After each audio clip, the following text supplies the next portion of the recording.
तो आज हम देख रहे हैं ड्रॉप शिपिंग को 2024 के नज़रिए से। मैथ्यू स्कॉट की एक किताब है drop shipping e commerce business model 2024, उसी के आधार पे। हाँ। सुनते तो हैं कि भाई कम लागत में शुरू हो जाता है, शॉपिफाई, अली एक्सप्रेस जैसे प्लेटफॉर्म्स हैं ही, पर सवाल ये है कि 2024 में मतलब कामयाब होने के लिए क्या चाहिए अब। बिल्कुल, और ये जानना बहुत ज़रूरी है क्योंकि ड्रॉप शिपिंग काफ़ी बदल गया है, खासकर पैंडेमिक के बाद। अच्छा, कैसे? अब जैसे एआई और ऑटोमेशन है, ये अब सिर्फ बड़ी कंपनियों की चीज़ नहीं रहे। प्रोडक्ट रिसर्च हो, कस्टमर सर्विस हो, एड्स चलाने हो, सब में इनका रोल बढ़ गया है। पर हाँ, ये क्लियर करना ज़रूरी है कि ये कोई मतलब रातों रात अमीर बन जाओ टाइप स्कीम नहीं है। ये एक प्रॉपर बिजनेस मॉडल है, इसमें मेहनत लगती है, सही स्ट्रैटेजी चाहिए होती है। सही बात है। तो बिल्कुल बेसिक से शुरू करते हैं। ये ड्रॉप शिपिंग का फंडा क्या है असल में?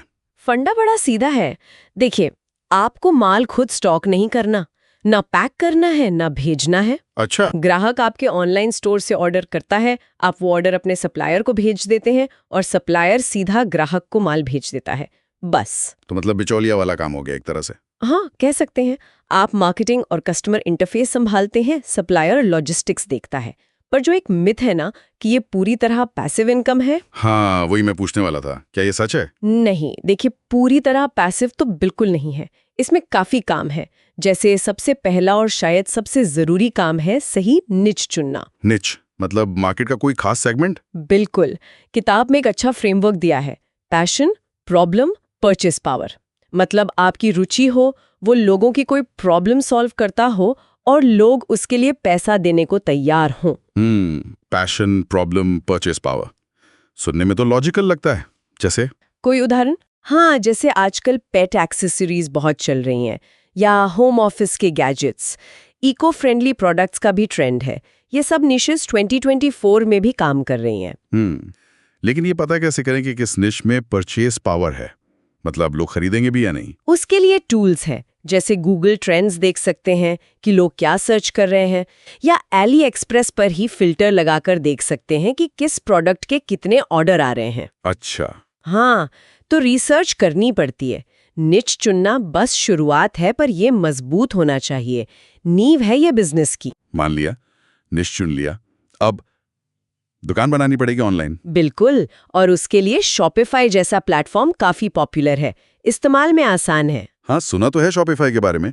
तो स्टोर बनाते वक्त क्या खास ध्यान रखना है? बस प्रोडक्ट्स डाल दिए? नहीं, स्टोर का डिजाइन साफ सुथरा हो, मोबाइल पर सही चले, ये बहुत जरूरी है। आजकल ज्यादातर लोग फोन से ही शॉपिंग करते हैं। सही बात है। और जरूरी पेज बनाने पड़ते हैं, होम पेज, प्रोडक्ट पेज, हमारे बारे में, और हाँ, पॉलिसीज वाला पेज। ये बहुत जरूरी है ड्रॉप शिपिंग में। पॉलिसीज मतलब शिपिंग, रिटर्न वगैरह? हाँ बिल्कुल, क्योंकि सामान अक्सर चीन या कहीं और से आता है, तो शिपिंग में टाइम लगता है। ये साफ साफ बताना जरूरी है। रिटर्न पॉलिसी भी क्लियर होनी चाहिए, इससे ग्राहकों का भरोसा बनता है। भरोसा, ये तो जरूरी है। और प्रोडक्ट्स कैसे डालते हैं? उसके लिए डीएसर्स जैसे ऐप्स आते हैं जो शॉपिफाई से जुड़ जाते हैं। आप एली एक्सप्रेस वगैरह से प्रोडक्ट आसानी से इंपोर्ट कर सकते हैं अपने स्टोर में। प्रोडक्ट पेज पर अच्छी तस्वीरें और ट्रस्ट बैज लगाना भी भरोसे के लिए अच्छा है। ठीक है, स्टोर तैयार। अब आता है सबसे मुश्किल काम, ग्राहक लाना और सामान बेचना। यही मार्केटिंग का रोल है ना? एग्जैक्टली। और यहीं पे प्रोडक्ट को टेस्ट करना भी जरूरी हो जाता है। क्या ये प्रोडक्ट वाकई किसी की जरूरत पूरी कर रहा है? क्या लोगों को इसका दाम सही लग रहा है? तो टेस्ट कैसे करें, ज्यादा पैसा लगाए बिना ही? छोटे बजट से शुरू कर सकते हैं। फेसबुक या टिकटॉक पर कुछ विज्ञापन चलाकर देखिए और फिर मैट्रिक्स देखिए, खासकर ROAS, return on ad spend. ROS मतलब विज्ञापन पर जो खर्च किया उस पर वापसी कितनी हुई? हाँ, अगर आप 100 रुपए लगाकर 300 रुपए कमा रहे हैं, यानी 3x ROS है, तो मतलब प्रोडक्ट में दम है। फिर आप धीरे धीरे बजट बढ़ा सकते हैं। और मार्केटिंग के तरीके फ्री वाले भी होते हैं? हाँ, क्यों नहीं। टिकटॉक पर छोटे छोटे वीडियो बनाना या SEO यानी सर्च इंजन ऑप्टिमाइजेशन से गूगल सर्च में ऊपर आना, ये मुफ्त तरीके हैं, पर इनमें टाइम और मेहनत लगती है। और पेड वाले, फेसबुक एड्स, गूगल शॉपिंग? हाँ, ये ज्यादा तेजी से रिजल्ट दे सकते हैं, पर इनमें पैसा लगता है। अक्सर दोनों का कॉम्बिनेशन काम करता है, एक फनल सा बनता है। विज्ञापन से लोगों को पता चलता है, अवेयरनेस, फिर वो प्रोडक्ट पेज पर आते हैं, इंटरेस्ट, और अगर नहीं खरीदते तो उन्हें ईमेल से या पिक्सल के जरिए दोबारा टारगेट करते हैं, रीटारगेटिंग, ताकि वो वापस आकर खरीदें। ये फनल वाली बात इंटरेस्टिंग है। हाँ, मार्केटिंग के बिना तो स्टोर बस एक वेबसाइट है, मार्केटिंग ही उसे बिजनेस बनाती है। अच्छा, ग्राहक आ गए, खरीद भी लिया, पर कहानी ये खत्म नहीं होती होगी। कस्टमर एक्सपीरियंस का क्या? शिपिंग में देर हो गई या प्रोडक्ट खराब निकल गया तो? ये बहुत ही ज्यादा क्रिटिकल पॉइंट है।